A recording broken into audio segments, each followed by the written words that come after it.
Islamic যে আদবগুলো আছে সেই আদবগুলোর গুরুত্ব কতটা, এই আদবগুলো শিক্ষা করার গুরুত্ব সম্পর্কে আজকে সংক্ষিপ্ত পরিসরে কিছু কথা আপনাদের কাছে তুলে ধরব।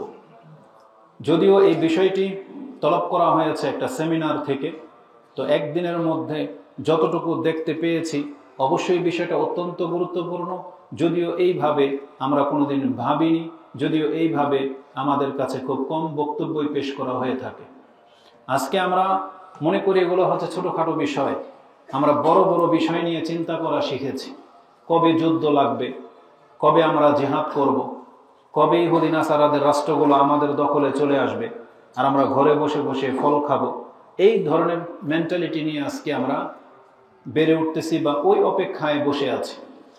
অথচ আজকে যেটা আপনার আমার জন্য দায়িত্ব ছিল সেই দায়িত্বের দিকে আমরা নজর দিচ্ছি না, অথবা যেই কাজগুলো আমরা প্রতিনিয়ত করে যাচ্ছি শুধুমাত্র ইসলামিক আদব আখলাককে গ্রহণ না করার কারণে কত নেকি থেকে যে আমরা মাহরুম হচ্ছি বা কতভাবে যে আমরা ক্ষতিগ্রস্ত হচ্ছি সেই দিকে আমাদের খুব কম লোকেরই দৃষ্টিপাত রয়েছে বা কর্ণপাত করে থাকে। বিশেষ করে আমাদের ঘরে আজকে যদি পৃথিবীর মানুষ অধিকাংশ ব্যক্তিরা যদি অসুস্থ হয়ে থাকেন তাহলে তার পেছনে মূল কারণ হতে পারে ইসলামিক আদবগুলোকে রক্ষা না করে চলা। আজকে যদি অধিকাংশ মানুষ যদি রোগাক্রান্ত হয়ে থাকেন, জাদুগ্রস্ত হয়ে থাকেন, অথবা যদি বদনজরের শিকার হয়ে থাকেন, এর পেছনে মূল কারণ হচ্ছে ইসলামিক আদবগুলোকে রক্ষা না করে চলা। এমনও হতে পারে কিয়ামতের মাঠে আমরা সারশূন্য হয়ে যাব, নেকির কোনো অস্তিত্ব থাকবে না, শুধুমাত্র ইসলামিক আদবগুলোকে গুরুত্ব না দেওয়ার কারণে। এমনও হয়ে হচ্ছে যে আমরা প্রতিনিয়ত অন্যের সাথে আচরণগত দিক থেকে কত মন্দ চরিত্রের পেশ হই, এটা হয়েছে মূলত ইসলামিক আদবগুলোকে গুরুত্বের সাথে না নেওয়ার কারণে। তো এই জন্য ইসলামিক আদবগুলো জানা আমাদের জন্য অত্যন্ত জরুরি। আর এই বিষয়টা সব থেকে বেশি জরুরি বড়দেরকে জানা। ইসলামিক আদব বলে যে কিছু একটা আছে এটা আমাদেরকে জানতে হবে। কেন? এটার দুইটা রিজন বা দুইটা কারণ আমি আপনাকে বলবো। প্রথমত হচ্ছে, যখন আপনি জানবেন না যে কোনটা আদব আর কোনটা বেআদব, যখন এটা কেউ না জানবে তখন তিনি যখন তার মতো করে বিচার করেন তখন সামনের ব্যক্তির আমল আচরণ আখলাক দেখে তখন সে মন্তব্য করে ফেলবে যে এই লোকটা বেআদব বা সে আদব কায়দা জানে না, এবং তার সম্পর্কে একটা বিরূপ ধারণা জন্মাবে। এমনকি দেখা যাবে যে এই একটা বিষয়কে কেন্দ্র করে মন মালিন্যতা দেখা দেয়, যে কারণ যেই জিনিসটাকে আপনি আদব বলতেছেন ও সেটাকে আদব হিসেবে জানে না, আর যেটাকে আপনি আদব হিসেবে ধারণা করে নিয়েছেন আদৌ সেটা কিন্তু আদব নয়, শুধুমাত্র না জানার কারণে এই ধরনের পরিস্থিতিতে আপনাকে আমাকে পড়তে হচ্ছে। এই জন্য আমাদেরকে জানতে হবে যে আসলে ইসলামিক আদবগুলো কি। উদাহরণস্বরূপ বলা যায়, কারো গায়ে যদি অনিচ্ছার্থে কারো পা লেগে যায়, আমাদের সমাজের মানুষ কি আদব মনে করে? যে যার গায়ে লেগেছে সেই জায়গাটা স্পর্শ করে সালাম করা, এটাকে আদব হিসেবে নেওয়া হয়েছে। মূলত এটা তো আদব নাই, বরং এটা হলো একটা হিন্দুয়ানা প্রথা। আপনি ভালো করে লক্ষ্য করেন, ইসলামিক আদব না জানার কারণে আমাদের ভুলগুলো কোথায় হচ্ছে। একজন ব্যক্তির সাথে তার পা লেগে যেতে পারে, চলতে ফিরতে উঠতে বসতে কোনো না কোনো কারণে পা অনিচ্ছার্থে লেগে যেতে পারে, কিন্তু ইসলামিক আদব নয় এটা যে আপনি তার সেই জায়গায় বা গায়ে স্পর্শ করে সালাম করবেন, এটা আদব নয়। কিন্তু আমাদের সমাজে এটাকে আদব মনে করা হয়, আর যেই ব্যক্তি এটা করলো না তাকে বেয়াদব ভাবা হয়। অথচ বিষয়টা তো আদবের নাই, বরং এটা একটা গর্হিত কাজ, বরং এটা একটা বিধর্মীদের একটা রীতি, বিশেষ করে হিন্দুয়ানা রীতি, এটা যেটাকে বললাম। ঠিক তেমনি আমাদের সমাজের প্রচলিত হচ্ছে যে ছোটরা বড়দেরকে সালাম দেবে অথবা ছাত্ররা শিক্ষকদেরকে সালাম দেবে, এটাকে আদব মনে করা হয়, বরং এটা একটা মূর্খামি, এটা একটা অজ্ঞতা। না, ছোটরাই শুধু বড়দেরকে সালাম দেবে না, ছাত্রদেরই দায়িত্ব শুধু শিক্ষকদেরকে সালাম দেবে না, বরং যিনি প্রথম কথা বলবেন বা যিনি ঘরে ঢুকবেন, সে ছোট হোক অথবা বড় হোক, তাকে সালাম দিয়ে কথা বলতে হবে, তাকে সালাম দিয়ে ঘরে ঢুকতে হবে। তাহলে ইসলামিক আদব হচ্ছে এটা, কিন্তু সেটা আমরা না জানার কারণে ওই ছাত্রকে আমরা বেয়াদব বানিয়ে দেব। ইসলামিক আদব নয় এটা যে আপনি ক্লাসে ঢুকবেন আর আপনাকে দেখে ছাত্ররা দাঁড়িয়ে আপনাকে সম্বর্ধনা জানাবেন, রেসপেক্ট করবেন, এটা আদব নয়, বরং এটাই হচ্ছে মূর্খামি। এই জন্য ইসলামিক আদবগুলো জানা এটা আমাদের জন্য অত্যন্ত জরুরি, যাতে করে আমরা কারো সাথে মূর্খামি না করি। দ্বিতীয় আরেকটি কারণ হলো যে আমাদেরকে ইসলামিক আদবগুলোকে কেন গুরুত্বের সাথে নিতে হবে। আমরা প্রতিনিয়ত অনেক কাজ করি, জুতা পরা থেকে নিয়ে শুরু করে পোশাক পরা, খাওয়া দাওয়া, ঘুমানো, মানুষের সাথে আদান প্রদান, কথা বলা, শিষ্টাচারগত অনেক কিছু আমাদের সমাজে ঘটে, আমরা করি। এই কাজগুলো আমরা সবাই করি, কিন্তু ইসলামিক আদব রক্ষা না করে চলার কারণে দেখা যাচ্ছে যে আমরা কারোর সাথে মূর্খামি করে তাকে কষ্ট দিচ্ছি আর নিজে পাপীর হকদার হয়ে যাচ্ছি, এবং ইসলামিক আদবগুলো রক্ষা না করার কারণে আমরা অনেক বেশি নেকি থেকে মাহরুম হয়ে যাচ্ছি। যদি আমরা সেখানে ইসলামিক আদবটা রক্ষা করে চলতাম, তাহলে কিন্তু আমরা অনেক বেশি নেকির মালিক হয়ে যেতাম। কথার কথা, জুতো আমরা সবাই পরি না, কিন্তু কতজন ব্যক্তি আছেন এটা চিন্তা করে পরেন যে জুতাটা আমাকে ডান পায়ে পরতে হবে, এটা ইসলামিক আদব। যারা শু ক্যাটস পরেন, তারা কয়জন ব্যক্তি এটা জানেন যে এই জুতাটা আমাকে বসে পরা উচিত, উপর হয়ে দাঁড়িয়ে এভাবে প্রবেশ না করানো উচিত।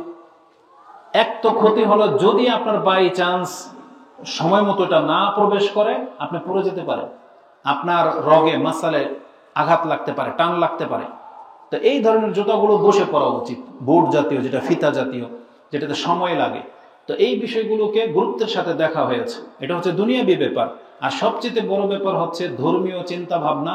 তাতে কিন্তু আপনি একটা সুন্নার নেকি পেয়ে যেতেন, কারণ রাসূল বলেছেন কুল্লু মারুফিন সাদাকা, ইসলামের প্রত্যেকটা ভালো কাজ আপনাকে সাদাকার নেকি দিয়ে দেওয়া হবে।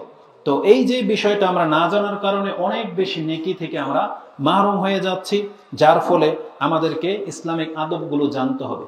যেমনটা বলেছি, ঘরে বাহিরে কিছু আদব আছে যেগুলোকে আপনি নিছক দোয়া বলে জানেন, কিন্তু আপনি জানেন না সেই মুখের একটুকু বাক্য, শুধু বিসমিল্লাহ, এটার পাওয়ার কত, এর ক্ষমতা কত। আপনি জানেন না যে আপনার ঘরে কিছু আদব আছে যেটা রক্ষা না করার কারণে কত মানুষ আজকে জাদুগ্রস্ত হয়ে যাচ্ছে। যেই ব্যক্তি জাদুগ্রস্ত হচ্ছেন, যাকে জিনে ধরেছে, এখন আপনি বুঝবেন মজা যে আপনার এখন কত টাকা যায়, কত কষ্ট হয় আপনার পরিবারে এবং ব্যক্তির উপরে, শুধুমাত্র একটা শব্দ বিসমিল্লাহ এটাকে ব্যবহার না করার কারণে আজকে আপনি এত বড় ক্ষতির সম্মুখীন হয়ে যাচ্ছেন। কিন্তু আমরা এগুলোকে ছোটখাটো বিষয় মনে করি, অথচ বিষয়টা কিন্তু ছোট না, এটা অনেক মারাত্মক ব্যাপার। আজকে অধিকাংশ মানুষ এই বদনজরের মধ্যে পড়ে যাচ্ছে, অধিকাংশ মানুষ রোগাক্রান্ত হয়ে যাচ্ছে, জাদু টোনা তাদেরকে স্পর্শ করতেছে। এগুলোর মূল কারণ হলো কিছু আদব রক্ষা না করার কারণে। তাহলে এই জন্য ইসলামিক আদবের গুরুত্বটা অত্যন্ত গুরুত্বপূর্ণ। তো যিনি এই বিষয় নিয়ে কথা বলতে বলেছেন, দেখলাম যে না, বিষয়টা অবশ্যই আমলে নিয়ে আসার উচিত বা বক্তব্যে পেশ করা উচিত। যদি এই বিষয়ে সময় খুব কম পেয়েছি, তাই আমি আমার মতো করে কিছু কথার উদ্ধৃতি আপনাদেরকে আমি দেব। তো ইসলামিক আদবের গুরুত্ব সম্পর্কে আমি একটা কথাই বলতে চাচ্ছি বা বোঝাতে চাচ্ছি। ইসলামিক আদব বলতে ইসলামটাকে বোঝানো হয়েছে, মানে ইসলামটাই হলো একটা আদব, ইসলামটাই পুরাটাই একটা জগৎ। আদব মানে এটা হচ্ছে স্বতন্ত্র। একটা মানুষ জন্ম ভূমিষ্ঠ হয়ে যাওয়া, জঙ্গলে ছেড়ে দিলে সে যা হবে তো হবে, কিন্তু যখন একজন ব্যক্তি ইসলামে প্রবেশ করবে, এখন তার জুতা পরা থেকে নিয়ে শুরু করে একবারে পার্লামেন্ট পর্যন্ত, রাষ্ট্র কিভাবে পরিচালিত হবে, তার সব বিধিনিষেধ তাকে ইসলাম শিক্ষা দিয়েছে। সে জাগ্রত হওয়ার পর থেকে আবার বিছানায় আসা পর্যন্ত তার এই 24 ঘন্টার সার্কেল কিভাবে ঘুরবে, তার প্রত্যেকটা কিছু ইসলামে কিন্তু দিক নির্দেশনা দিয়ে দেওয়া হয়েছে। তার মানে ইসলামই হচ্ছে একটা আদব। মানে কেউ যখন বলবে আমি মুসলিম, তো তার মধ্যে সব কিছু চলে আসবে। তার পোশাক পরা, তার কথাবার্তা বলা, তার খাদ্য স্টাইল, তার চুলের গেট আপ, তার যে কোনো কিছু, সব কিছু এখন একটা নিয়ম মাফিক চলতে হবে, কারণ সে নিজেকে সেই নিয়মের মধ্যে ঢুকিয়ে দিয়েছে। যেমন ক্যান্টনমেন্ট এরিয়ায় বা আর্মিদের এরিয়ার মধ্যে আপনাকে একটা নিয়ম মেনে চলতে হবে, এটা হচ্ছে তাদের রুলস। এই রুলস যদি আপনি ফলো না করেন, তাহলে আপনাকে পানিশমেন্ট দেওয়া হবে, শাস্তি দেওয়া হবে, আর আপনাকে বরখাস্ত করা হবে যে এই নিয়ম মানে না। সেজন্য তো মুসলিম ওই আর্মিদের ক্যান্টনমেন্ট থেকে বা আর্মিদের নিয়ম শৃঙ্খলা থেকেও আরো বেশি নিয়ম নীতি দিয়ে ঘেরা। যদিও আজকে আমরা অধিকাংশ মুসলিমরা এটাকে কোনো পরোয়া করতেছি না, আমাদেরকে এর জন্য কেউ জরিমানা করতেছে না, আমাদেরকে এর জন্য শাস্তি পেতে হচ্ছে না। কিন্তু রাসূলুল্লাহ সাল্লাল্লাহু আলাইহি ওয়াসাল্লামের যুগে তিনি যখন ছিলেন এবং তার মতো করে যারা রাষ্ট্র চালিয়েছেন, আবু বকর, ওমর, ওসমান, আলী রাদিয়াল্লাহু তাআলা আনহুম আজমাইন, তাদের সময়কাল এখন হলে অবশ্যই আমরা অধিকাংশ মানুষ কোনো না কোনো কারণে শাস্তি পেতাম, কোনো না কোনো কারণে জরিমানার অন্তর্ভুক্ত হতাম।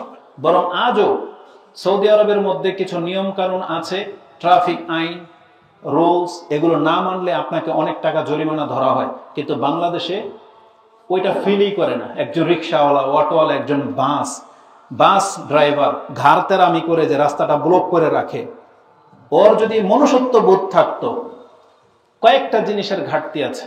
প্রথমত, ইসলামিক নৈতিকতা তো ওর মধ্যে নাই, মনুষ্যত্ব বোধও নাই, আর ভদ্রতা বলে একটা জিনিস থাকে, এটা পর্যন্ত ওর মধ্যে নাই। তা আমাদের এখানে যদি কোনো ড্রাইভার ভাই থেকে থাকেন, আপনাকে আমরা বলবো আপনি শুধরে যান, বিষয়টাকে আপনি নেন। আর ভদ্রতা বলে একটা জিনিস আছে, সেটাও আপনার মধ্যে নেই, ইসলামিক চিন্তা তো নাই। তাহলে এটা যদি আপনার থাকতো, তাহলে আপনার দ্বারা অন্তত কোনো ব্যক্তি কষ্ট পেত না। রাসূলুল্লাহ সাল্লাল্লাহু আলাইহি ওয়াসাল্লামের ছোট্ট একটা মেসেজ, যে তোমার রাস্তা ব্লক করবা না, যদি বসতে হয় রাস্তার কিনারায় বসো। এটা কি শুধু আমাদের ওই হুজুরদের জন্য, নাকি এটা পুরো রাষ্ট্রের মানুষের জন্য? একজন বাস ড্রাইভার, সে থামতে চাচ্ছে, তো তাকে একই হুকুম, তুমি রাস্তা ব্লক করো না, তুমি সাইডে ব্রেক করে নাও, কিনারে নিয়ে দাঁড়াও, দাঁড়িয়ে থাকো না 10 মিনিট, তোমাকে থেকে না করে নাই, তোমার জন্য আলাদা ল্যান্ড তৈরি করা হয়েছে। কিন্তু বাংলার জমিনে সেই ল্যান্ড ব্যবহার হয় না, সে রাজপথ বন্ধ করে দিয়ে বসে থাকে। আমাদের ওই ট্রাফিক ভাইদের জন্য দোয়া করা উচিত, আল্লাহ যেন এদেরকে হিতাহিত জ্ঞান দান করে এবং আল্লাহ যেন এদেরকে দায়িত্ব কর্তব্যবোধ সম্পর্কে সচেতন করে। কারণ তারা যদি দায়িত্ববোধ হতো, তাহলে আজকে দেশের এই পরিস্থিতি হয় না। এটা সাধারণ মানুষের কাজ না। আমরা বলতে গেলে আমাদেরকে লাঞ্ছনা করা হয়, আমাদের সাথে মূর্খামি করা হয়। কিন্তু আমি যদি ট্রাফিকের কেউ হইতাম না, এদেরকে আমি দেখাইতাম যে ট্রাফিক সিস্টেম কিভাবে পরিচালনা করতে হয়। একটা বছর যদি ঘুষবিহীন তারা যদি নিয়ম মাফিক যদি জরিমানা ধরে দেয় না, এই জাতি সোজা হতে বাধ্য। কি মনে করেন?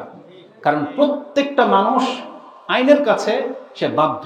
আইনটা হতে হবে শক্ত এবং তার প্রয়োগ হতে হবে সুষ্ঠুভাবে, তাহলে সেই জাতিকে শুধরানো সম্ভব। আরবদের মতন বক্র জাতি মনে হয় পৃথিবীতে আর একটাও ছিল না, যার ফলে রাসূলদেরকে কিন্তু এই আরবদের মাঝেই সবচেয়ে বেশি প্রেরণ করা হয়েছে। সেই আরব আইনের কাছে এতটা সোজা আপনি না গেলে বুঝতে পারবেন না। কিন্তু এদের মধ্যে উগ্রতা, এদের মধ্যে হিংস্রতা এবং এদের মধ্যে ফ্রিডম ভাবে চলাফেরার প্রবণতা যে এত বেশি, সেটা আপনি কিছু কিছু ঘটনা থেকে বুঝতে পারবেন। কিন্তু তাদেরকে সোজা করে রাখা হয়েছে শুধু আইনের মাধ্যমে। আর রাসূলুল্লাহ সাল্লাল্লাহু আলাইহি ওয়াসাল্লামের যুগে তারা শুধু ইসলামের কারণে ভদ্র হয়ে গিয়েছিলেন, আর কোনো আইন টেন লাগে না। তারা আল্লাহকে বিশ্বাস করে নিয়েছিল, তারা ইসলামের নীতিগুলাকে তারা ফলো করত, তারা নেকির জন্য, আল্লাহর জন্য কাজ করত। এই জন্য তাদের জন্য কোনো ডিফেন্সের প্রয়োজন ছিল না। কিন্তু এই জাতি যত অধঃপতনের দিকে গেছে, তখন ডিফেন্সের প্রয়োজন হয়েছে। তারপরও অকল্যাণের কল্যাণ হলো যে তারা আইনটাকে এখন মেনে চলে, যার ফলে রাস্তাঘাটগুলো একটু আপনি চলে শান্তি পাবেন, বা আপনার একটা অধিকার যে হক সেটা আপনি পাবেন, যেটা বাংলার জমিনে হয় না। তো কথা হচ্ছে যে ইসলামিক আদব না মানার কারণে আজকে আমরা এই সমস্ত বিষয় থেকে ভোগান্তি ভুগতেছি। এটা যদি ইসলামিক আদব মেনে চলা হতো, তাহলে সবাই সবার জায়গা থেকে একটু স্বস্তি পেতেন, তখন বুঝতে পারতেন যে ইসলাম মানুষের জীবনকে কতটা উন্নত জীবন দিতে পারে।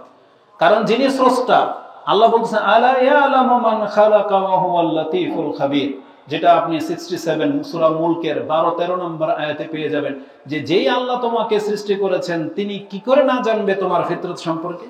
তিনি তোমার সবকিছু জানে, তোমার চিন্তাধারা কি, কিভাবে তুমি সোজা হইবা, এটা আল্লাহ সুবহানাহু ওয়া তাআলা খুব ভালো করেই জানেন।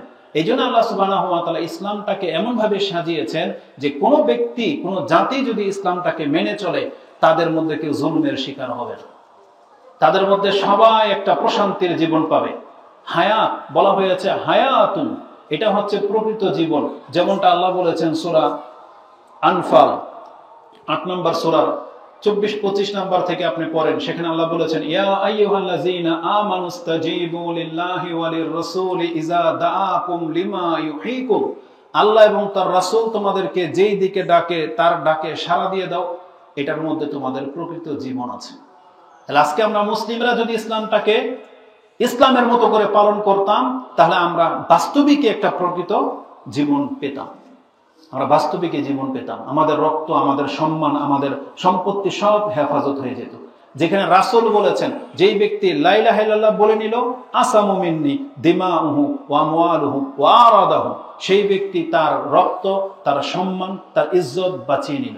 তার মানে লা ইলাহা ইল্লাল্লাহ বলা ব্যক্তির কোনো কিছু অন্য কোনো ব্যক্তির জন্য হালাল না, হালাল না। কোনো কিছু যত বড় কিছু হয়ে যাক, আপনি তার গায়ে আঘাতও করতে পারবেন না, তার সম্পত্তিও নষ্ট করতে পারবেন না। একজন মুসলিমকে এতটা মান দেওয়া হয়েছিল, তাহলে এটা হচ্ছে ইসলামের হুকুম, কিন্তু সেই হুকুম আমরা মানি না, যার ফলে আমরা বিভিন্নভাবে একে অপরের দ্বারা লাঞ্ছিত বা ক্ষতির শিকার হচ্ছি। তো কথা হচ্ছে যে সবকিছুর মূলে আছে ইসলামের আদব। ইসলাম আমাদেরকে একবারে সবকিছু শিক্ষা দিয়েছেন। তো গুরুত্বের ক্ষেত্রে এটা আমি বলতে চাচ্ছি যে ইসলামিক আদব বলতেই ইসলামটাকে বোঝায়। যেখানে খাদ্য থেকে নিয়ে শুরু করে আপনি রাতে ঘুমাতে যাবেন, সে সব নিয়ম কানুন ইসলামে আছে। যদি এক কথায় আল্লাহ সুবহানাহু ওয়া তাআলার ভাষা বা বাক্য দিয়ে আমি বোঝাতে চাই, তাহলে আল্লাহ সুবহানাহু ওয়া তাআলা কোরআনে সূরা মাইদা 5 নম্বর সূরার 3 নম্বর আয়াতে বলেছেন, আল ইয়াউমা আকমালতু লাকুম দীনাকুম ওয়া আতমামতু আলাইকুম নি'মাতি ওয়া রাদিতু লাকুম আল ইসলামা দীনান। এই আয়াতের মধ্যে, এতটুকুর মধ্যে 3টা মেসেজ আছে। এক, ইসলাম পরিপূর্ণ। কি দিয়ে পরিপূর্ণ করা হয়েছে? একটা থিওরি, একটা সিস্টেম, একটা পরিবার বা একটা রাষ্ট্র কিভাবে চলবে, যা যা নীতিমালা হওয়া দরকার ওগুলো সব নাজিল করে দিয়ে আল্লাহ বলেছেন, আমি এটাকে পূর্ণাঙ্গ দান করে দিলাম। মানে এখন আর কিছু নতুন করে তোমাদের ওহির প্রয়োজন হবে না।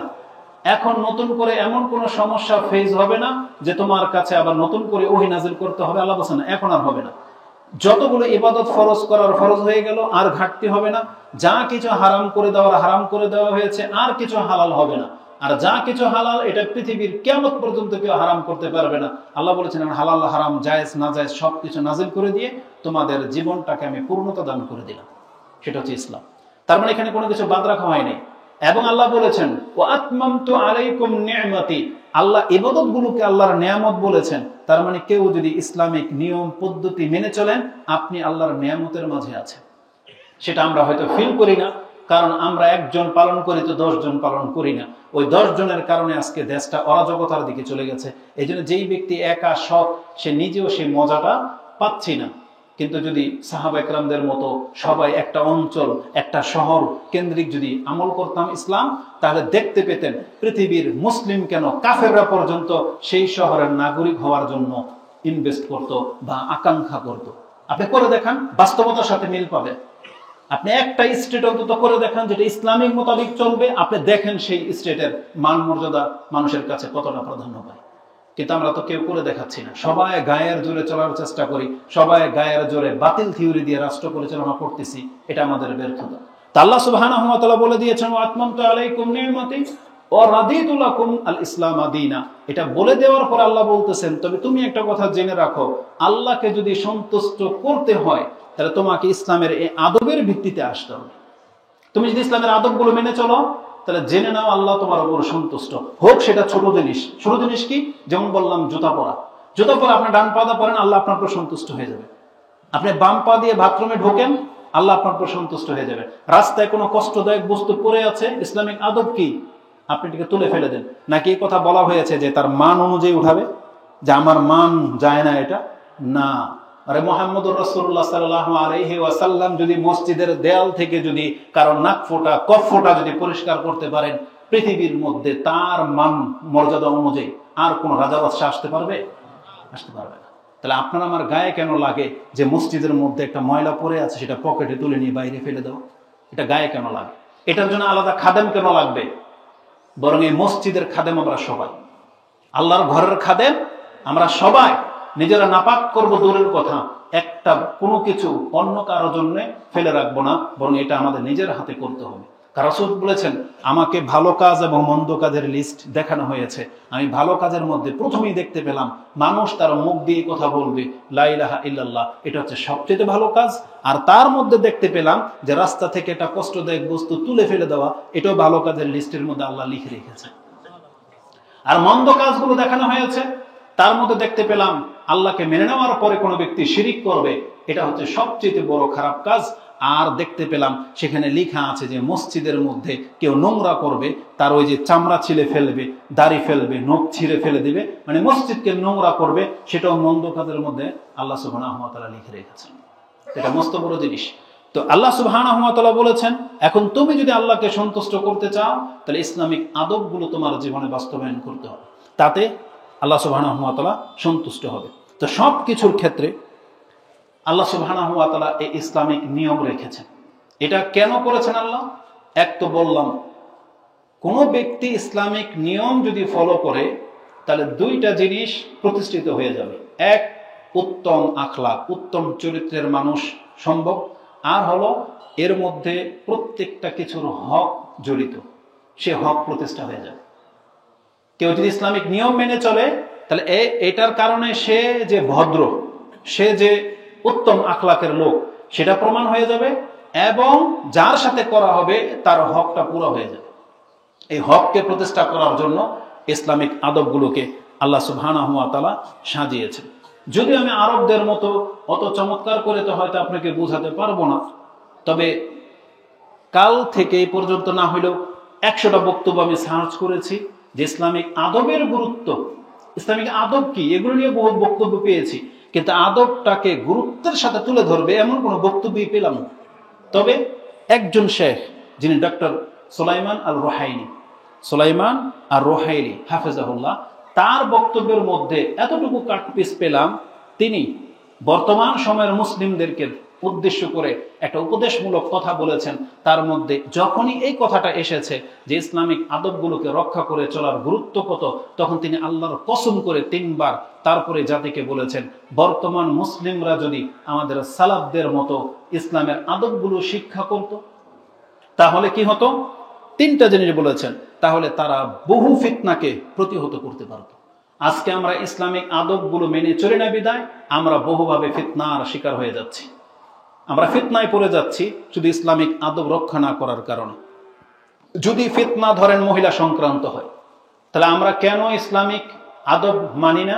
এখানে কোন ফিতনায় পতিত হয়? যে ইসলাম আমাদেরকে শিক্ষা দিয়েছে যে মহিলাদেরকে বলা হয়েছে তোমরা নাকি সুরে কোনো পুরুষের সাথে কথা বলবা না এবং পর্দার আড়াল থেকে কথা বলবা, যদি বলতে হয় পর্দার আড়াল থেকে। কিন্তু আমরা যখন এই আদবটা নিলাম না, তখন আজকে অধিকাংশ মানুষ এই নারী সংক্রান্ত ফিতনায় জড়িয়ে গেছে। সম্পদের ফিতনা কি?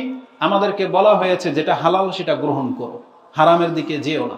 তা আমরা যখন ইসলামিক এই আদব নিলাম না, তখন আমরা অধিকাংশ মানুষ সম্পদের ফিতনায় পতিত হয়েছে।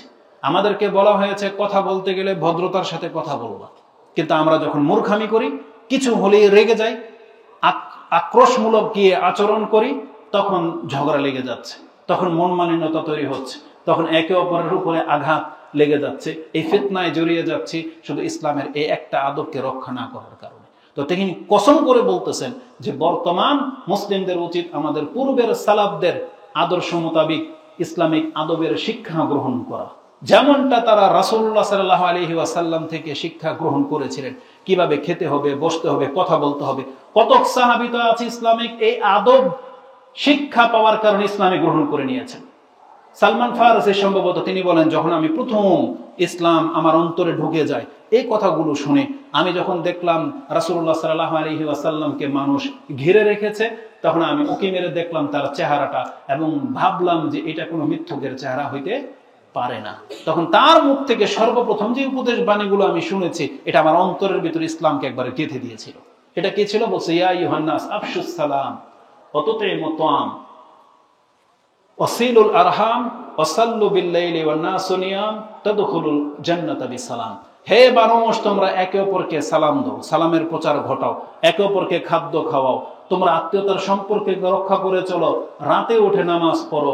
এগুলো করে নিলে সম্মানের সাথে জান্নাতে প্রবেশ করতে পারবে। তিনি বলতেছেন এটা ইসলামের আদব শিক্ষা, এটাই তিনি ইসলাম গ্রহণ করে নিলেন, তারপরে কালেমা পড়ে নিলেন। তো কথা হচ্ছে যে ইসলামিক আদবের গুরুত্ব অনেক বেশি। তো তিনি বলেছেন তাহলে কি হবে? আমরা বহু ফিতনাকে প্রতিহত করতে পারবো। দ্বিতীয় উপকার হবে, তাদের মতো দিন প্রতিষ্ঠা করা সম্ভব হবে। দিন প্রতিষ্ঠা তো এটাই যে আপনি ইসলামিক ভদ্র মোতাবেক চলবেন সবকিছুর ক্ষেত্রে। ডান হাতে খেতে হবে, বসে খেতে হবে, সবগুলো কথা ইনশাল্লাহ এর মধ্যে আসবে।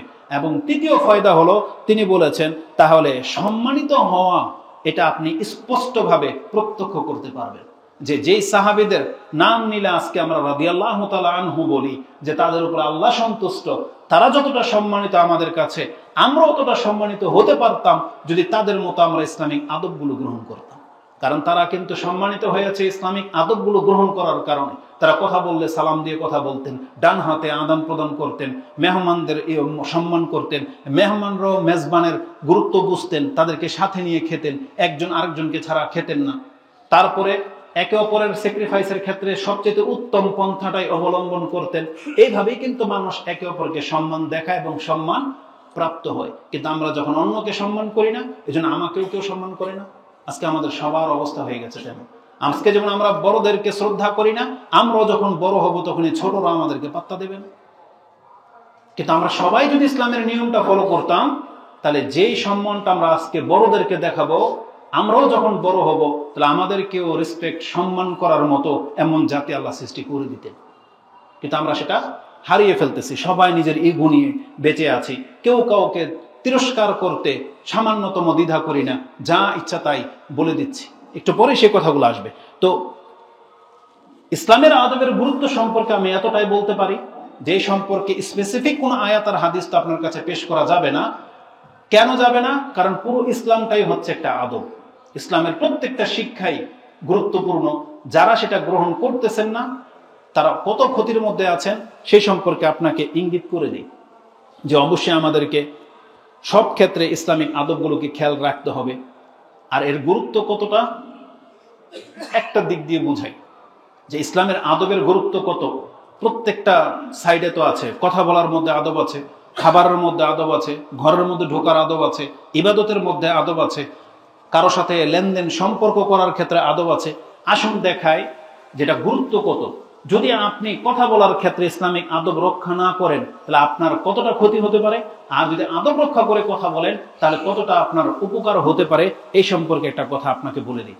আল্লাহ সুবহানাহু ওয়া তাআলা কোরআনে আমাদেরকে বলেছেন, এই কোরআনটা নাজিল হয়েছে যেই উদ্দেশ্যগুলো নিয়ে, হচ্ছে যারা আল্লাহকে মেনে চলে তাদেরকে সুসংবাদ দেবে এই কোরআন, আর যারা আল্লাহকে মেনে চলে না তাদেরকে সতর্ক করেছে এই কোরআন, এবং যারা মুখে অত্যন্ত বাজে কথা বলে তাদেরকে সতর্ক করার জন্য নাজিল হয়েছে এই কোরআন। যেটা সূরা কাহাফের শুরুতে আল্লাহ বলেছেন যে এই কোরআন নাজিল করা হয়েছে আল্লাহর পক্ষ থেকে, তার প্রশংসা সহ এই আয়াত নাজিল করা হয়েছে। এবং আল্লাহ বলেছেন এবং তাদেরকে সতর্ক করার জন্য এই কোরআন নাজিল হয়েছে যারা বলে যে আল্লাহ সন্তান গ্রহণ করেছে। আল্লাহ সুবহানাহু ওয়া তাআলা তাদেরকে কত বড় ধমক দিয়েছেন বা সতর্ক করেছেন, মা লাহুম বিহি মিন ইলমি ওয়ালা লিআবাইহিম কাবুরাত কালিমাতান তাখরুজু মিন আফওয়াহিহিম ইয়াকুলুনা ইল্লা কাযিবা। আল্লাহ বলতেছেন এদের বাপদাদারও জ্ঞান ছিল না, এদেরও নাই, যারা আল্লাহ সম্পর্কে এত বাজে মন্তব্য করে। কাবুরাত মাকতান ইনদাল্লাহ, আল্লাহর কাছে কত বড় পাপ তাদের এই মুখের কথা, আর তারা মিথ্যা ছাড়ার কোনো কিছু বলে না। তাহলে আল্লাহ বলতেছেন যারা মুখে এরকম বাজে কথা বলে তাদেরকে সতর্ক করার জন্য এই কোরআন নাজিল হয়েছে। অতএব মুখের লাগাম পরাতে হবে, এই জবানের হেফাজত করতে হবে। আল্লাহ সম্পর্কে যে কোনো ধরনের বাজে কথা মন্তব্য কেউ যদি তার মুখে পেশ করে, তো জেনে নেন এই ব্যক্তির কপালে উলু লেগে যাবে। আমরা বলি না ওর কপালে উলু আছে, মানে এর কপাল মন্দ, সে কাফের হোক অথবা মুসলিম হোক। আমরা আমাদের মুসলিম মা বোনদেরকে সতর্ক করতে চাচ্ছি এবং ব্যক্তিদেরকে যারা কিছু থেকে কিছু হলেই মন্দ বাক্য উচ্চারণ করে, সেটা স্বামীর ক্ষেত্রে হোক, সন্তানের ক্ষেত্রে হোক, অথবা আল্লাহ সুবহানাহু ওয়া তাআলার ক্ষেত্রে হোক, তারা দ্বিধা করে না। হয়তো ধান রৌদ্র দিয়েছে, বৃষ্টি চলে আসলো, তখন সে বাজে একটা মন্তব্য করে ফেললো। অনেক সময় এটা হয়, মানে তার অনুকূলে যদি হয় ঠিক আছে, তার প্রতিকূলে হলেই, বিপরীত হলেই দেখা যায় একটা মন্তব্য করে ফেললো। না, খবরদার, আল্লাহ সুবহানাহু ওয়া তাআলা সম্পর্কে মন্তব্য করার ক্ষেত্রে চিন্তা ভাবনা করে মন্তব্য করতে হবে। এবং অনেক ভাই বোন আছেন যারা আল্লাহর কাছে হয়তো কোনো একটা কিছু চাচ্ছেন কিন্তু আল্লাহ সেটা দিচ্ছেন না, বা আপনার মনে হচ্ছে যে পাচ্ছেন না। এই ধরনের ব্যক্তিরা আল্লাহ সম্পর্কে খুব বাজে মন্তব্য করে। এরা খুব বেশি আল্লাহ সুবহানাহু ওয়া তাআলা সম্পর্কে মানে এমন সব মন্তব্য পেশ করে যেটা কোনো কাফের হয়তো করবে না। আপনাদেরকে সতর্ক সাবধান হতে হবে। তাহলে আল্লাহ বলেছেন এই কোরআন দিয়ে আমি তাদেরকে সতর্ক করতে চেয়েছি যারা খুব বাজে মন্তব্য করে। এজন্য সবার সাথে কথা বলার ধরন এক হবে না। বিষয়ে যখন হবে রাসূলুল্লাহ সাল্লাল্লাহু আলাইহি ওয়াসাল্লামের সাথে কথা বলা, আল্লাহ সুবহানাহু ওয়া তাআলা কি বলেছেন? তোমরা সতর্ক সাবধান হও। এই রাসূল যাকে তোমরা একটা মানুষ রূপে পেয়েছো, কিন্তু সে আল্লাহর রাসূল, তার সাথে কথা বলার ক্ষেত্রে ভদ্রতা আল্লাহ শিক্ষা দিয়েছেন। যদি তোমরা সেই ভদ্রতা অবলম্বন না করো, তোমার আমল সব বরবাদ হয়ে যাবে, তুমি টেরই পাবে না। আল্লাহ বলেছেন সেটা আপনি পাবেন কোথায়? সূরা আল হুজুরাত 49 নম্বর সূরার শুরুতে আল্লাহ বলেছেন, ইয়া আইয়ুহাল্লাযীনা আমানু লা তারফাউ আসওয়াতাকুম ফাওকা সাওতিন নবী। তোমরা খবরদার, তোমাদের গলার সাউন্ড যেন রাসূলের সাউন্ডের চাইতে উপরে না যায়। মানে রাসূল সাল্লাল্লাহু আলাইহি সাল্লাম যতটা ভলিউমে কথা বলেন, তার চাইতে তোমার কথার ভলিউম বেড়ে যাবে, খবরদার, এটা তুমি করতে পারবে না। আর ওয়ালা তাজহার লাহু বিল কাউলি কাজাহারি বাদিকুম লিবাদ। তোমরা একে অপরকে যেভাবে সম্বোধন করো, ওই হে, ওই ভাই, বা যেরকম ভাবে আমরা একে অপরকে ডাকি, খবরদার রাসূলকে কিন্তু তোমরা বাইরে থেকে এইভাবে সম্বোধন করে ডেকো না। তাহলে কি হবে? আনতাহবাতা আমালুকুম ওয়া আনতুম লা তাশউরুন। তোমার আমল যে কখন বরবাদ হয়ে যাবে তুমি টেরও পাবে না। কত বড় ধমক দিয়েছেন আল্লাহ সুবহানাহু ওয়া তাআলা। তাহলে রাসূলুল্লাহ সাল্লাল্লাহু আলাইহি ওয়াসাল্লামের মান এমন যে যার কথার সামনে আপনি উচ্চ গলায় কথা বলতে পারবেন না, যার বিধানের উপরে, তাহলে আপনি আঙ্গুল তুলেন কিভাবে? রাসূলুল্লাহ সাল্লাল্লাহু আলাইহি ওয়াসাল্লামের সুন্নাহর ক্ষেত্রে যেটা রাসূল থেকে প্রমাণিত হয়ে গেছে, আপনি সেই জায়গায় আপনার ইমামকে কিভাবে প্রাধান্য দেন? তাহলে ভয় করতে হবে আপনাকে যে আপনার আমলগুলো কিন্তু বরবাদ হয়ে যাবে। এই জন্য বলা হয়েছে যে বিদআতীদের কর্ম কবুল হয় না, বরবাদ হয়ে যাবে। কারণ আল্লাহ সুবহানাহু ওয়া তাআলা বলেছেন যেটা আমি করিনি, রাসূল বলেছেন, তাহলে সেটা আল্লাহ সুবহানাহু ওয়া তাআলা কি করবেন? ছুঁড়ে ফেলে দিবেন, ফারাদ্দু, সেটা মারদুদ, প্রত্যাখ্যাত, আল্লাহ রাসূল সাল্লাল্লাহু আলাইহি ওয়াসাল্লাম বলেছেন। এই জন্যই বলেছেন, কারণ আমল বরবাদ হয়ে যায় যদি রাসূল সাল্লাল্লাহু আলাইহি ওয়াসাল্লামের উপরে কেউ যেতে চায়। তো কথা বলার ক্ষেত্রে আদব রক্ষা করে চলতে হবে। এটা কিন্তু অধিকাংশ মানুষ আল্লাহ এবং তার রাসূলের ক্ষেত্রে সেটাকে হয়তো আপনি গুরুত্বের সাথে নিচ্ছেন না। এটা কিন্তু ধর্মীয় ব্যাপার, আপনাকে এটাকে অবশ্যই গুরুত্বের সাথে নিতে হবে। একজন ব্যক্তি যদি কথা হিসাব কিতাব করে না বলে, আদব রক্ষা করে না বলে, তার কত বড় ক্ষতি হতে পারে এই সম্পর্কে একটা হাদিস নিয়ে নেন, যে হাদিসটি ইমাম বুখারী এবং মুসলিম কোট করেছেন। বুখারীতে হাদিসটি রয়েছে কিতাবুর রিকাকের মধ্যে 6478-এ।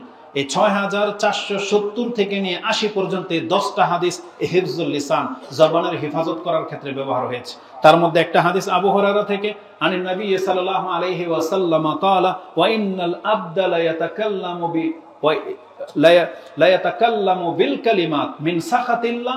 কতক বান্দা এমন আছে যে মুখ থেকে এমন একটা জুমলা, এমন একটা কথা উচ্চারণ করলো, যেই কথাতে আল্লাহকে একেবারে নাখোশ করে দিল, অসন্তুষ্টি করে দিল।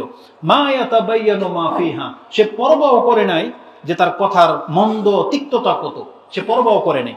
আর আরেকটা বর্ণনায় আসছে, লা ইউলকি লাহা বালান, সে ওই দিকে ভ্রুক্ষেপ করে নাই যে এটাতে আমার ক্ষতি কি হবে, সে একটু ভ্রুক্ষেপ করে নাই। রাসূল বলেছেন, ইয়াহউই বিহা ফি জাহান্নাম, এই একটা কথার কারণে সে স্লিপ করে জাহান্নামে পড়ে যাবে, শুধু মুখের একটা কথার কারণে।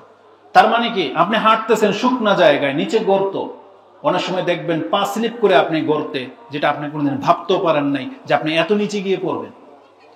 তো রাসূল বলেছেন মুখের কথার লাগাম না থাকার কারণে সেই ব্যক্তি জাহান্নামে গিয়ে একবারে তলদেশে পতিত হবে। ইয়াহউই বিহা, এই কথার কারণে ফি জাহান্নাম, জাহান্নামের মধ্যে গর্তে পড়ে যাবে। এটা ইমাম বুখারী এবং মুসলিম কোট করেছেন। আর তিরমিজি রাহিমাহুল্লাহর শব্দ হলো, যেটা আপনি 2319 নম্বরে পেয়ে যাবেন, ওয়া ইন্না আহাদাকুম লা ইয়াতাকাল্লামু বিল কালিমাতি মিন সাখাতিল্লাহ, তোমাদের মধ্যে কতক ব্যক্তি আছে যে আল্লাহকে অসন্তুষ্টমূলক এমন বাক্য উচ্চারণ করে ফেলো, মা ইয়াজুন্নু আন তাবলুগু মা বালাগাত, সে মানে চিন্তাও করে নাই যে এটাতে কি পর্যন্ত সে পৌঁছতে পারে, চিন্তাও করে নাই একটু। রেজাল্ট কি? ফায়াকতুবুল্লাহু আলাই, আল্লাহ তার উপরে লিখে দেন সাখাতাহু, তার অসন্তুষ্টি।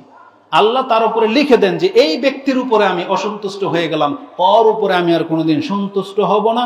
ইলা ইয়াউমিল কিয়ামা, আল্লাহ কিয়ামত পর্যন্ত এই ব্যক্তির উপরে অসন্তুষ্টি থেকে যান। কি মনে করে? যেমন ফেরাউন কি বলেছিল? আনা রাব্বুকুমুল আলা, কিন্তু বুঝতে পেরেছিল কি বলেছিল, কিন্তু কিয়ামত পর্যন্ত ওর উপরে আল্লাহ সন্তুষ্টি হন নাই।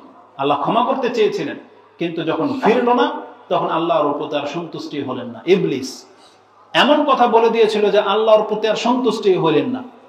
সে যুক্তি দাঁড় করিয়েছিল, আল্লাহর কাছে ক্ষমা না চেয়ে যুক্তি দাঁড় করিয়েছিল। যে আনা খায়রুম মিনহু, আমি তো এর থেকে উত্তম। তা আল্লাহ সুবহানাহু ওয়া তাআলা ইবলিসের উপর একবারে চিরতরে অসন্তুষ্ট হয়ে গেলেন। তাহলে আমাদের মুসলিমদেরকেও এই ঘটনাগুলো স্মরণ রেখে চিন্তা ভাবনা করে কথা বলতে হবে। বিশেষ করে আমাদের নেতা শ্রেণীর ব্যক্তিরা যখন মাইক পায় তখন মুখে এমন কিছু কথা বলে, সে ভাবতেও পারে না যে এটা আল্লাহর কাছে কত বড় পাপ হিসেবে গণ্য হবে। সে ইসলাম সম্পর্কে, রাসূল সম্পর্কে, কোরআন সম্পর্কে, ইসলামের বিধান সম্পর্কে এমন এমন মন্তব্য পেশ করে দেয়, এই ব্যক্তির নসিব হবে না আর তওবা করে মরার। জেনে নেন, এই জন্য খুব সতর্ক সাবধান হয়ে কথা বলতে হবে। যারা পয়সাওয়ালা হয়ে গেছেন, ক্ষমতাবান বা কিছু, আপনি হিসাব করে কথা বলতে হবে। আমাদেরকে কিন্তু সতর্ক করে দেওয়া হয়েছে, না হলে আল্লাহ সুবহানাহু ওয়া তাআলা এমন না হোক যে আপনার উপরে কিয়ামত পর্যন্ত অসন্তুষ্টি না থেকে যান। আল্লাহ আমাদেরকে হেফাজত করুন, আমিন। তো এমনকি আরেকটা হাদিসে বলা হয়েছে, যে হাদিসটি ইমাম তিরমিজি তার ঈমানের অধ্যায় আহমিয়াতিস সালাহ, সালাতের গুরুত্ব সম্পর্কে হাদিসটি বর্ণনা করা হয়েছে, যেটা আপনি 26-16 পেয়ে যাবেন, 2616 নম্বরে। মুআয বিন জাবাল রাদিয়াল্লাহু তাআলা আনহু বর্ণনাকৃত একটা হাদিস। সবার শেষে রাসূলুল্লাহ সাল্লাল্লাহু আলাইহি ওয়াসাল্লাম তাকে বললেন, আলা আদুল্লুক আলা উখবিরুকা বিমালাকি যালিকা কুল্লি, একজন ব্যক্তি পরিপূর্ণ ইসলাম পালন করে জান্নাতে চলে যাবে, কিন্তু আমি কি তোমাকে এমন একটা কথা বলবো না যেই ঘটনাটা ঘটলে তার জান্নাতে যাওয়া দুষ্কর হয়ে যাবে? যেমন গুড়ে পানি ঢেলে দেওয়ার মতো। আমরা বলি না যে গুড়ে পানি ঢেলে দেওয়া, বা আপনার পুরো মেহনতের উপরে পানি ঢেলে দেওয়া, মানে আপনি এক কদম শুধু দিলেই জান্নাত, কিন্তু আটকে গেলেন, জাহান্নামে যেতে হলো আপনাকে কোনো একটা কারণে। এমন একটা বিষয়কে বলবো না? বলছে বালা ইয়া রাসূলুল্লাহ, অবশ্যই বলবেন যে আমি এত মেহনত করলাম জান্নাত পাওয়ার জন্য, আর সব বিফলে যাবে, এমন কি ব্যাপার আছে?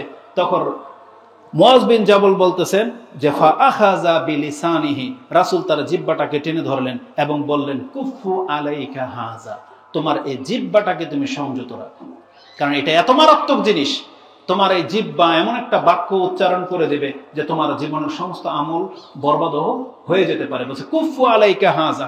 তখন ভয় পেয়ে মুআয বিন জাবাল বলতেছেন যে ইয়া রাসূলুল্লাহ, আইন্না লা মুআখাযুনা বিমা নাতাকাল্লামু আও বিমা নাতাকাল্লামু বিহি, আমরা আমাদের মুখ থেকে যে কথা বলি এটার জন্য আমাদেরকে ধরা হবে? তখন রাসূল সাল্লাল্লাহু আলাইহি ওয়াসাল্লাম আশ্চর্য হয়ে বলতেছেন সাকিলাতকা উম্মুকা ইয়া মুআয ওয়া হাল ইয়াকুব্বুন নাসু ফিন-নার আলা উজুহিহিম আও আলা মানাখিরিহিম ইল্লা হাসাইদু আলসিনাতিহিম। তুমি বলোটা কি?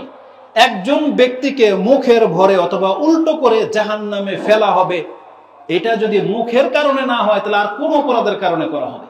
তার মানে বোঝা যাচ্ছে যে মুখের অপরাধের কারণে কত ব্যক্তির পা ধরে আলগি দিয়ে টেনে তোলা হবে এবং মুখ থাকবে জমিনে, হেঁচড়িয়ে নিয়ে ফেলে দেওয়া হবে। বসে আলা মানাখিরিহিম, তার কপাল, তার মাথা থাকবে নিচের দিকে এবং পা ধরে টেনে জাহান্নামে ফেলা হবে। এটা বলা হয়েছে যে এটা ওই ব্যক্তিদের সাথে করা হবে যাদের জবান দিয়ে কোনো পাপ করেছিল, সে তা এমন কোন বাক্য সে উচ্চারণ করেছিল যার ফলে তাকে এই শাস্তি দেয়া হবে। তো রাসূলুল্লাহ সাল্লাল্লাহু আলাইহি ওয়াসাল্লাম থেকে এই হাদিসটি ইমাম তিরমিজি 2616 এবং ইবনে মাজাতে আপনি 3973 পেয়ে যাবেন। তাহলে আমি বোঝাতে চেয়েছি ইসলামিক আদব রক্ষা করার গুরুত্ব কত মারাত্মক হতে পারে, যেখানে কথা বলা সম্পর্কে এতটা কঠিন ব্যাপার রয়েছে, কিন্তু আমরা সেগুলোকে ভ্রুক্ষেপ করতেছি না। অতএব ইসলামিক আদব রক্ষা করে চলা এটা আমাদের প্রত্যেকের জন্য দায়িত্ব, যে আমরা যেন সেই বিষয়গুলোকে খেয়াল রাখি, না হলে কি ধরনের ক্ষতি হতে পারে। আসুন আরেকটা জিনিস আমি আপনাদেরকে দেখাই, যেটা আমাদের ঘরে বাহিরে যেটা হয়। ছোট্ট একটা বাক্য মুখ থেকে উচ্চারণ আপনি করলেন না, তাতে কতটা ক্ষতি হয় আর কতটা আপনি লাভবান হতে পারবেন, এ সম্পর্কে আমি জানি যে হাদিসগুলো আপনারা জানেন, জাস্ট আমি আপনাকে স্মরণ করিয়ে দিই। ইমাম মুসলিম রাহমাহুল্লাহ তার 37 নম্বর অধ্যায় কিতাবুল আশরিবা 13 নম্বর পর্বে আদবের অধ্যায় এসেছে যে পানি এবং খাদ্য পান করার আদবের মধ্যে তিনি একটা হাদিস এনেছেন। জাবের বিন আব্দুল্লাহ আন্নাহু সামিয়া রাসূলুল্লাহ সাল্লাল্লাহু আলাইহি ওয়াসাল্লাম ইয়াকুল, যে আমি রাসূল সাল্লাল্লাহু আলাইহি কথা বলতে শুনেছি, ইজা দাখালার রাজুলু বাইতাহু ফাযাকারাল্লাহ ইনদা দুখুলিহি ওয়া ইনদা তুআমিহি ক্বালা শাইতান, একজন ব্যক্তি যখন বাড়িতে ঢোকার সময় এবং খাদ্য খাওয়ার সময় যখন আল্লাহর নাম স্মরণ করে, মানে বিসমিল্লাহ বলে, কালা শয়তান, শয়তান তখন বলে লা মাবিতা লাকুম ওয়ালা আশা, আজকে তোমাদের জন্য, শয়তানের সন্তান বা সঙ্গীদেরকে বলে আজকে এই বাড়িতে ঢোকারও কোনো অপশন নাই, রাত কাটাতে পারবা না, আর এই বাড়িতে আজকে তোমাদের রাতের খাবারও জুটবে না, কারণ এই ব্যক্তি বিসমিল্লাহ বলে নিয়েছে। বিসমিল্লাহ বলে ঢুকলে শয়তান বাধাপ্রাপ্ত হয়ে যাবে, ও ঘরে ঢুকতে পারবে না, খাদ্য তো নাই। তো এটা বলা হয়েছে। ওয়ালা আশা ওয়াইজা দাখালা ফালাম ইয়াযকুরিল্লাহ ইনদা দুখুলিহি ওয়া ইনদা তুআমিহি, আর যখন কোনো ব্যক্তি বাড়িতে ঢোকার সময় বিসমিল্লাহ বলল না, আর খেতে বসেও বিসমিল্লাহ বলল না, কালা শয়তান, তখন শয়তান বলে, কালা আদরাকতুমুল মাবিতা ওয়াল আশা, আজকে চলো এই বাড়িতে আমাদের থাকারও ব্যবস্থা হয়ে গেছে এবং এই বাড়িতে আমাদের খাদ্যেরও ব্যবস্থা হয়ে গেছে। তার মানে শয়তান তখন আমাদের সাথে রাত কাটায়, আর শয়তান তখন আমাদের সাথে খায়। শয়তান আমাদের সাথে রাত কাটালে রেজাল্ট কি? এই জন্য অধিকাংশ মানুষ ফজর নামাজ পড়তে পারেন না, এই জন্য রাত ভরে আপনি মুভি দেখেন, এই জন্য আপনার ঘরে নেশা চলে, এই জন্য আপনার ঘরে যা খুশি তা হয়, গালাগালি হয়, ঝগড়া লেগে যায় স্বামী স্ত্রীর সাথে, রাত ভরে এইভাবেই চলতে থাকে, পোলাপান সবকিছু। কেন? শুধু এই বিসমিল্লাহ এতটুকু শব্দ উচ্চারণ না করার কারণে। আর আজকে আমরা যা খাচ্ছি সবই আমাদের ইফেক্টেড হয়ে যাচ্ছে, সাইড এফেক্ট, যে সবকিছু গ্যাস তৈরি করে দেয়, আপনাকে ক্যান্সার ধরিয়ে দিচ্ছে, আপনার বরকত হচ্ছে না। বাচ্চারা দেখবেন খায় কিন্তু খিটখিটে, একেবারে হালকা পাতলা, শরীরের কোনো গোশতই হয় না, অথচ খায় কিন্তু অনেক। কেন? তাহলে হতে পারে সে বিসমিল্লাহ বলে না। এই জন্য আমাদেরকে এগুলো গুরুত্বের সাথে নিতে হবে। তাহলে ছোট্ট একটা আদব রক্ষা না করার কারণে শয়তান আপনার সম্পত্তিতে এবং আপনার সন্তানের মধ্যে অংশ নিচ্ছে, শুধু বিসমিল্লাহ ইসলামের এই ছোট্ট একটা আদব রক্ষা না করার কারণে। আরেকটা হাদিস নিয়ে নেন, কেউ যদি গোসলখানায় মানে বাথরুমে ঢোকার সময় বিসমিল্লাহ না বলে, তাহলে তার লজ্জাস্থান জিনের জন্য হালাল হয়ে যায়। মানে জিন তখন এগুলো দেখতে পায় আর হাসে, পারলে সেখানে স্পর্শ করো। রাসূলুল্লাহ সাল্লাল্লাহু আলাইহি সাল্লাম বলেছেন, আন আলী ইবনে আবি তালিব আন্না রাসূলুল্লাহ সাল্লাল্লাহু আলাইহি ওয়াসাল্লাম ক্বালা সাতরু মা বাইনা বনি আদম সাতরু মা বাইনা আয়ুনিল জিন ওয়া আওরাতি বনি আদম, জিনদের চোখের মধ্যে, আয়ুনিল জিন চোখের দৃষ্টির মধ্যে, আর আদম সন্তানের লজ্জাস্থানের মধ্যে পর্দা হলো বনি আদম ইজা দাখালা আহাদুকুমুল খালাআ আইয়াকুলু বিসমিল্লাহ, যখন কোনো ব্যক্তি খালি ঘরে নির্জন জায়গায় মানে বাথরুমের ভিতরে কাজা হাজতের জন্য প্রস্রাব পায়খানা করার জন্য যায়, তখন বিসমিল্লাহ বলাটা হলো একটা পর্দা। এটা জিন আর তার লজ্জাস্থানের মাঝে পর্দা পড়ে যায়। মানে কোনো ব্যক্তি যদি বিসমিল্লাহ বলে ঢোকে, আপনি কাপড় খুলবেন, জিন আর আপনার লজ্জাস্থান দেখতে পাবে না। সে যদিও আপনার কাছেই থাকুক না কেন, কিন্তু দেখতে পাবে না। এটার মূল বিষয় হলো, বর্তমানে এডিটিং করে অনেক কিছু করা হয়। যেমন একজন ব্যক্তির খবর পড়া হচ্ছে, তার চেহারা ঘোলা, দেখতে পাচ্ছেন না আপনি, এডিট করে চেহারাটাকে মুছে দেওয়া হয়েছে। তাহলে এটা যদি এডিট করে সম্ভবপর হয়, আপনি জেনে নেন আল্লাহর কালাম, আল্লাহর নামের মধ্যে সেই ক্ষমতা আছে যে জিন তখন আর কিছু দেখতে পায় না। আল্লাহ সুবহানাহু ওয়া তাআলার সেই ব্যবস্থা করে রেখেছেন। অতএব এই হাদিসটি আপনি তিরমিজিতে পেয়ে যাবেন 606 নম্বর হাদিসে। তার মানে ইসলামের ছোট্ট একটা আদব, আজকে যদি এটা আমরা আমলে না নেই, তাহলে আজকে আমাদের লজ্জাস্থানের যে ক্ষতিগুলো হচ্ছে, তার মূল পেছনে কারণ হলো আল্লাহ সুবহানাহু ওয়া তাআলার নাম উচ্চারণ না করার কারণে। আর যাদের সহবাসের পরে যে বাচ্চা হয়, সেখানেও বিসমিল্লাহর কথা আছে, যে বিসমিল্লাহ বললে শয়তান তখন সেখানে অংশ নিতে পারে না। এভাবে অনেকগুলো কথা আপনার কাছে দেখানো যেতে পারে। আরেকটা, এই বিসমিল্লাহ সংক্রান্ত বিষয়, কেউ যখন ঘর থেকে বের হয়, সে যদি, ইসলামের একটা আদব হলো, যদি সে এই দোয়া পড়ে, বিসমিল্লাহ তাওয়াক্কালতু আলাল্লাহ লা হাওলা ওয়ালা কুওয়াতা ইল্লা বিল্লাহ, এই কথা বলে যখন সে ঘর থেকে বের হয়, আল্লাহর পক্ষ থেকে তাকে কি করা হয়? তাকে বলা হয় ইউকালু হিনা ইজিন, ওই সময় তার দোয়া পড়া শেষ হলেই বলা হয়, হুদিতা, তুমি হেদায়েত প্রাপ্ত হয়ে গেলা, ও কুফিতা, যথেষ্ট করে ফেলেছ, এখন তোমার আর কেউ ক্ষতি করতে পারবে না, ও ওকিতা, তুমি একবার নিজেকে নিরাপত্তায় নিয়ে নিলে। এটা ফেরেশতার আল্লাহর পক্ষ থেকে বলা হয়। তখন ওই যে পাশের যে শয়তান একে ক্ষতি করার জন্য যে পদক্ষেপ নিয়েছিল, তখন ওই শয়তান আরেকটা শয়তানের কাছে বলে, কাইফা লাকা বিরাজুলিন কাদ হুদিয়া ওয়া কুফিয়া ওয়া উকিয়া, তুমি এখন একে কিভাবে ক্ষতি করতে পারবে? এটা আল্লাহর পক্ষ থেকে হেদায়েতও পেয়ে গেল, নিরাপত্তা নিয়ে নিল এবং নিজেকে মুক্ত করে নিল। তাহলে এই ব্যক্তির উপর তোমার এবং কিভাবে ক্ষমতা চলবে? তার মানে ছোট্ট একটা দোয়া, বিসমিল্লাহ তাওয়াক্কালতু আলাল্লাহ ওয়ালা হাওলা ওয়ালা কুওয়াতা ইল্লা বিল্লাহ। বলেন তো যারা পারেন না, তিনটা জিনিস, বিসমিল্লাহ তাওয়াক্কালতু আলাল্লাহ ওয়ালা হাওলা ওয়ালা কুওয়াতা ইল্লা বিল্লাহ, ওয়ালা হাওলা ওয়ালা কুওয়াতা ইল্লা বিল্লাহ। ইনশাআল্লাহ আজকে থেকে প্র্যাকটিস হয়ে যাবে। যদি এটা পড়েন, তাহলে আপনাকে শয়তান গুমরাহ করতে পারবে না, আপনার ক্ষতি করতে পারবে না। আল্লাহর পক্ষ থেকে একজন ফেরেশতা নিযুক্ত হয়ে যাবে, কুফিতা মানে যথেষ্ট হয়ে যাবে আপনার জন্য, এবং উকিতা আপনি নিরাপত্তা পেয়ে যাবেন। আল্লাহ আমাদেরকে তৌফিক দান করুন।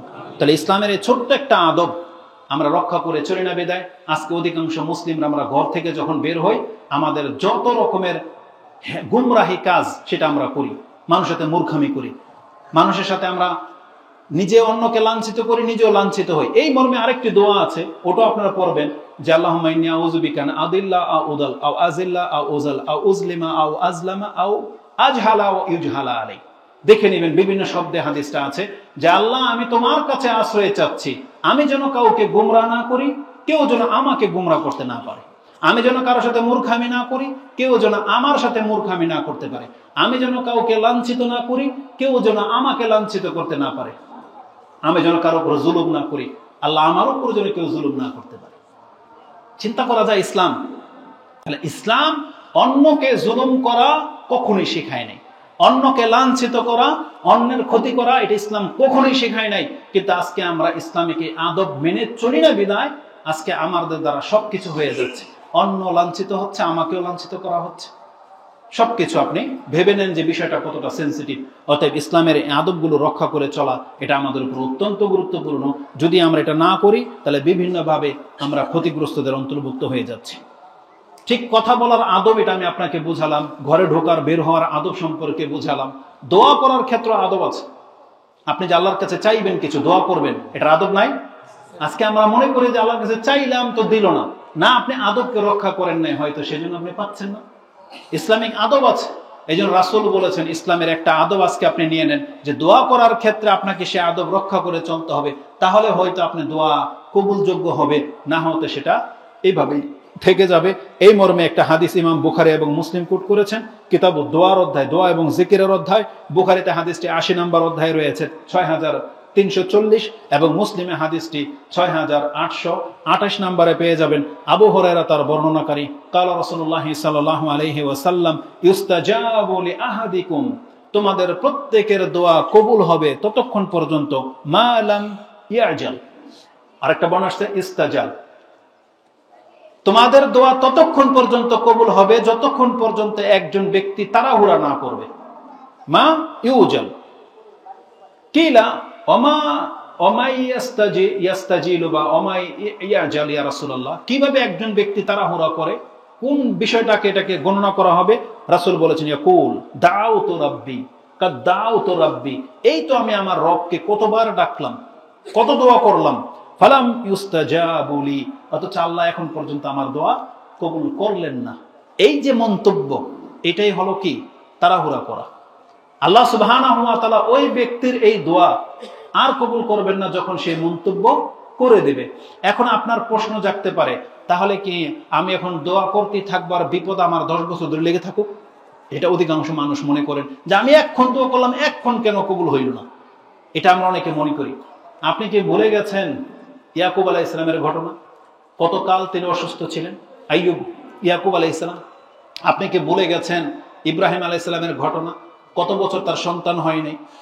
জাকারিয়া আলাইহিস সালামকে ভুলে গেছেন যে তিনি 80-100 বছরে গিয়ে সন্তান পাচ্ছেন, কিন্তু সে কি কোনোদিন এই কথা বলেছেন যে কত ডাকলাম আল্লাহর কাছে, এখন পর্যন্ত বাচ্চা হইল না, থাকার ডাকবো না? এটা বলে নাই। এই ঘটনাগুলো দিয়ে আমাদেরকে শিক্ষা দিয়ে দেওয়া হয়েছে যে তোমরা অপেক্ষা করো, হোক না সেটা 100 বছর, তোমার সন্তান আল্লাহ যদি দেওয়ার প্ল্যান করে থাকে তোমাকে দেবেনই দেবেন, এটাই হচ্ছে চূড়ান্ত। আর আল্লাহ যদি তোমাকে দুনিয়াতে সেই বিপদ থেকে না মুক্ত করে থাকেন, তাহলে আল্লাহ তো তোমার সাথে এটা ওয়াদা করে রেখেছে বান্দা যে এর চাইতে বড় বিপদ দূর করে দেওয়ার প্ল্যান আল্লাহ করে রেখেছে। অথবা যদি দুনিয়ার এমন কোনো বিপদ না থেকে থাকে, আল্লাহ সুবহানাহু ওয়া তাআলা ইচ্ছা করে নিয়েছেন আরে এই বিপদটা তো কোনো রকম কেটে যাবে, এই ব্যক্তির তো এত পাপ, এত জাহান্নামে যাবে, ঠাকুর দোয়াটাকে আমি রিজার্ভ করে রেখে দেই, কিয়ামতের মাঠে ওকে আমি ক্ষমা করে দেব। কিন্তু আপনি যখন বলবেন দাউতু রাব্বি ফালাম ইউস্তাজাবু লি, আমি তো আমার রবকে ডাকলাম, আমার রব তো আমার ডাকে সাড়া দিলেন না, তার মানে আপনার ফজিলতটা কেটে যাবে, আপনার মর্যাদাটা আপনি হারিয়ে ফেলবেন। অথচ আল্লাহ তিনি এটা নিজের কাছে রেখেছিলেন। গতকালকে উর্দুর একটা শব্দ এখানে দেখেছিলাম, ভুলে গেছি মেমোরিতে। তার কথাটা ছিল এরকম যে আমি তো আমার রবকে ডেকেছি, তার ফয়সালা অবশ্যই উত্তম, তিনি হচ্ছেন মহান, তিনি আমার জন্য যে ফয়সালা করে রেখেছেন সেই ফয়সালার উপরে আমার কোনো মন্তব্য আমি করব না। মানে আল্লাহর ফয়সালাটাই চূড়ান্ত। আমাকে বলা হয়েছে তুমি ইবাদত করো, ইবাদত করো মানে তুমি আমাকে ডাকো। আমি আপনাকে একটা কথা বলে দেই, নামাজ যে পড়তে আছেন প্রতিনিয়ত 5 ওয়াক্ত, আপনার কোনোদিন মনে এটা প্রশ্ন আসছে নামাজ কবুল হচ্ছে কি হচ্ছে না? প্রশ্ন আসে না। এমন কি হয়েছে যে না 40 বছর নামাজ পড়লাম, কবুল মনে হয় না, থাকার পড়বো না, এমনটা কি মনে হয়েছে? না। তাহলে নামাজটা কি ইবাদত না? করতেই হবে। তাহলে দোয়াটাকে আপনি ওইভাবে কেন নেন না যে আমি দোয়া করতেই থাকবো, এটা আমার ইবাদত, কবুল হওয়া না হয় এটা আল্লাহর কাছে। তাহলে কি এই ব্যক্তি কোনোদিন দোয়া ছাড়বে? ছাড়বে না। এটা জেনে নেন, দোয়া হচ্ছে আমাদের ইবাদত। দোয়া নামাজের মতোই আমাদেরকে করতেই হবে। আল্লাহ সুবহানাহু ওয়া তাআলার মর্জি, যেদিন তিনি চাইবেন ইনশাআল্লাহ কবুল হয়ে যাবে। যেদিন আল্লাহ যে কাজের জন্য চাইবেন প্রয়োগ করিয়ে দিবেন। আল্লাহ যেটা আমাদের সাথে ওয়াদা করে রেখেছে, রাসূল বলেছেন 3টার একটা হবেই হবে। হয় তোমাকে তৎক্ষণাৎ সেটা দিয়ে দেওয়া হবে, অথবা তোমার কোনো বিপদকে আল্লাহ দূর করে দিচ্ছেন যেটা তুমি বুঝতেই পারতেছো না, আর না হয় আল্লাহ তোমার নাজাতের জন্য সেটাকে রিজার্ভ করে রেখে দিবেন। এই জন্য ইসলামিক আদব রক্ষা করে চলার চেষ্টা করেন। কোনো ব্যক্তি যেন দোয়ার ক্ষেত্রে তাড়াহুড়া না করেন, যেটা আজকে অধিকাংশ মা বোনদের এবং আমাদের কিছু ভাইদের মন্তব্য থেকে বুঝতে পারি যে তারা দোয়া করে করে হতাশ হয়ে যাচ্ছে, অথচ আল্লাহ সুবহানাহু ওয়া তাআলা তাকে পরীক্ষা করতেছেন এবং তার কাছে বিভিন্ন নবীদের ঘটনাও তুলে ধরেছেন, কিন্তু আপনি শিক্ষা নিচ্ছেন না, আপনি শুধু আপনার পছন্দ মতো কিছু চাচ্ছেন না। তাহলে আপনি হয়তো আল্লাহর কাছ থেকে পেয়েই যাবেন, বা আল্লাহ আপনাকে আরো বেশি লাঞ্ছিত করে দেবেন, কিন্তু আপনি টের পাচ্ছেন না। বরং আল্লাহর কাছে আমাদের কাজ হচ্ছে শুধু দোয়া করে রেখে দেওয়া, ফয়সালাটা আপনি আল্লাহর উপরে ছেড়ে দেন। এটা হচ্ছে ইসলামিক আদব। তাহলে এতে কি হবে? আপনি আপনার কল্যাণ পেয়ে যাবেন আর ক্ষতিগ্রস্ত হওয়া থেকে আপনি বেঁচে যাবেন। তো এইভাবে প্রত্যেকটা বিষয়ের আদব রয়েছে, যেটা আমাদেরকে ইসলাম গুরুত্বের সাথে নিতে বলেছেন। আজকে আমরা সেই আদবগুলো রক্ষা করি না বিদায় আজকে আমরা বহুভাবে ক্ষতিগ্রস্ত এবং লাঞ্ছিত হচ্ছি। তো এই জাগতিক ইসলামিক আদবগুলো যেগুলো আমরা বলতে চাচ্ছি, এগুলো কোনো জাতিগত বা ব্যক্তিগত বিষয় নয় যে আমার ব্যক্তিগত ব্যাপার, এটা আমি করলে করি, না করলে না করি। বরং বিষয়টা তো ইসলামিক, বিষয়টা তো ধর্মীয়।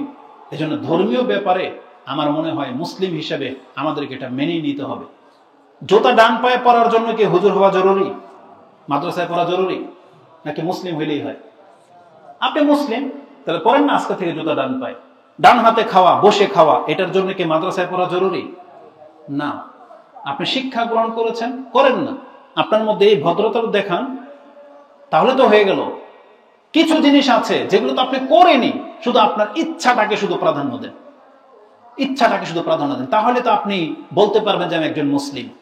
কিছু ক্ষেত্রে আপনি আছেন যে ইসলামের অনেক মেজর জিনিস পালন করতে পারেন না, সেগুলো ঘাটতি, কিন্তু যেটা পারেন সেটা তো করেন, তাতেও তো ইসলামের একটা ভাবমূর্তি ফুটে ওঠে। আপনি তো বলতে পারবেন যে প্র্যাকটিসিং মুসলিম, তাই না? কিন্তু আমরা এটা কেন করি না? আমরা কেন মনে করি যে ইসলাম পালন করলে সব করতে হবে, না করলে কিছুই না? কেন? আর আপনি যেটা পারেন সেটা করেন, যতটুকু পারেন ততটুকু করেন। কারণ আল্লাহ সুবহানাহু ওয়া তাআলা কারো কারো উপরে সামান্য কিছুর কারণে সন্তুষ্ট হয়ে তাকে ক্ষমা করে দেন। সামান্য কিছু। রাসূল এই কথা বলেছেন, ইয়া বাযার লা তাহকিরান্না মিনাল মারুফি শাই ওয়া ইন তালকা আখাকা বিওয়াজহিন তালিক। তুমি তোমার ভাইয়ের সাথে হাসি মুখ নিয়ে কথা বলবা, তোমার চরিত্রে এটা সম্ভব, তুমি করে দেখাও। তুমি এটাকে ছোট কেন ভাবতেছো? হতে পারে এটার কারণে আল্লাহ তোমাকে ক্ষমা করে দিবেন।